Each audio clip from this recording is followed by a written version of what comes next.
नाज़रीन आदाब, ऐसे न्यूज़ चैनल में आप सभी का इस्तकबाल है। तेलंगाना को 3 जोन्स में तकसीम करने चीफ मिनिस्टर रेवंत रेड्डी का ऐलान। चीफ मिनिस्टर रेवंत रेड्डी ने तेलंगाना को 3 जोन्स में तकसीम किया जाएगा। रियासत की यौम तासीस तकरीब के मौके पर सिकंदराबाद के परेड ग्राउंड में कौमी परचम कुशाई के बाद खिताब करते हुए चीफ मिनिस्टर ने कहा कि हैदराबाद आउटर रिंग रोड के तहत इलाके को अर्बन तेलंगाना के तौर पर, आउटर रिंग रोड से रीजनल रिंग रोड इलाके को सब अर्बन तेलंगाना के तौर पर और रीजनल रिंग रोड से तेलंगाना की सरहद तक रोलर तेलंगाना के तौर पर तकसीम किया जाएगा। इन्होंने कहा कि तीनों इलाकों के तरक्याती मनसूबों का जल्द ऐलान किया जाएगा। रेवंत रेड्डी ने कहा कि तेलंगाना की तर्ज ज़िंदगी आज़ादी है, यहाँ के लोग गुलामी को बर्दाश्त नहीं करते। इन्होंने कहा कि मोहब्बत फैलाना और इजारादारी पर सवाल उठाना रियासत के लोगों की आदत है। इन्होंने कहा कि यहाँ का मुआशरा फलाह और बहबूद की आड़ में इस्तेहसाल होता देखा तो इसे बर्दाश्त नहीं कर सकता। इन्होंने वाज़ेह किया कि कांग्रेस के दौर में हुक्मरानों और अवाम के दरमियान खड़ी दीवारें टूट गई हैं। इसकी वाज़ेह मिसाल इंदिरा पार्क में धरने की इजाज़त देना है। इन्होंने कहा कि अपोजिशन को इज्जत दी गई। इस मौके पर चीफ मिनिस्टर रेवंत रेड्डी ने तेलंगाना के ख्वाब को शर्मिंदा ताबीर करने पर कांग्रेस लीडर सोनिया गांधी का शुक्रिया अदा किया। बाद चीफ मिनिस्टर रेवंत रेड्डी ने कौमी तराना जया जया है तेलंगाना का रियासती तराना जारी किया है। आइए देखते हैं ये अहम खबर। चैनल को लाइक करें, शेयर करें और सब्सक्राइब करना ना भूलें।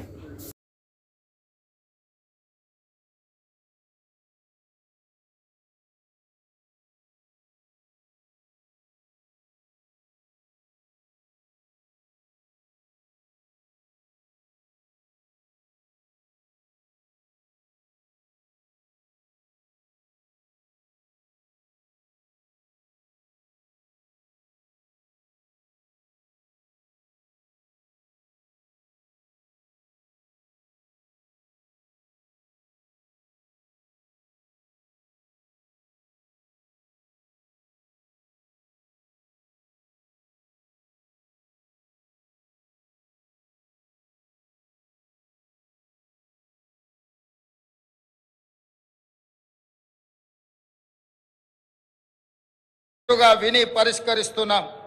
ఆనాడు సచివాలయంలోకి ఈరోజు సామాన్యుడు కూడా రాగలిగే పరిస్థితి తెచ్చాం. ఇందిరా పార్కులో ధర్నా చౌక్కి అనుమతి ఇచ్చాం. మీడియాకు స్వేచ్ఛనిచ్చాం, ప్రతిపక్షానికి గౌరవం ఇచ్చాం.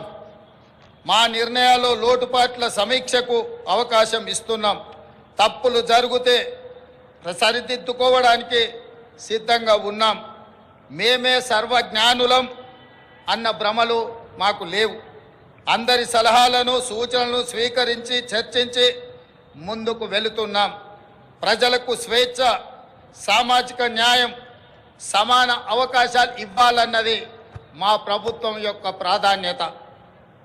జూన్ 2, 2014 నాడు తెలంగాణ భౌగోళిక ఆకాంక్ష నెరవేరింది. అంతటితో మనము లక్ష్యం చేరినట్టు కాదు. ఉద్యమ లక్ష్యాలు, అమరుల ఆశయాలు సాధించిన నాడే తెలంగాణ సాధనకు సార్థకత వస్తుంది. దశాబ్ద కాలం అన్నది ఒక మైలురాయి. ప్రజల ఆశలు, ఆశయాలు నెరవేర్చడంలో మనం ఎక్కడ ఉన్నామన్నది సమీక్షించుకోవాల్సిన సందర్భం ఈ దశాబ్ది ఉత్సవం. నేను రాజకీయ విమర్శల జోలికి పోను, కానీ చరిత్రను సమీక్షించుకున్నప్పుడే భవిష్యత్తుకు పునాదులు వేసుకోగలం. తప్పులను గుర్తించి దిద్దుబాటు చేసుకోవడం విఘ్నుల యొక్క లక్షణం. 10 ఏళ్ల పాలన తెలంగాణ 100 ఏళ్ల విధ్వంసానికి గురి అయింది. భౌతిక విధ్వంసమే మాత్రమే కాదు, తెలంగాణ మూల స్వభావమైన స్వేచ్ఛపై దాడి జరిగింది. సామాజిక న్యాయం మేడి పండు చందంగా మారింది. ప్రజలందరికీ చెందాల్సిన రాష్ట్ర సంపద గుప్పెడు మంది చేతుల్లోకి చేరింది.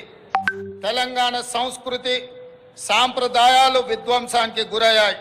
ఆర్థిక విధ్వంసం సంగతి చెప్పనక్కరలేదు. ఇదంతా గతం. ప్రజలే, ప్రజల కోసం, ప్రజల చేత ఎన్నుకోబడిన ప్రభుత్వం ఇప్పుడు తెలంగాణలో ఉంది. ప్రజా ప్రభుత్వంలో జరుపుకుంటున్న మొదటి ఆవిర్భావ దినోత్సవం ఇది. అందుకే ఈ ఆవిర్భావ దినోత్సవానికి చరిత్రలో ప్రత్యేక స్థానం ఎప్పటికీ ఉంటుంది. మిత్రులారా, తెలంగాణ ప్రదాత, మనకు మాతృ సమానురాలైన శ్రీమతి సోనియా గాంధీ గారిని ఈ పండుగకు ప్రత్యేకంగా మా మంత్రివర్గం 4 కోట్ల ప్రజల తరఫున ఆహ్వానించాం. ఏ హోదాలో సోనియా గాంధీని ఆహ్వానించారని అడుగుతున్నారు.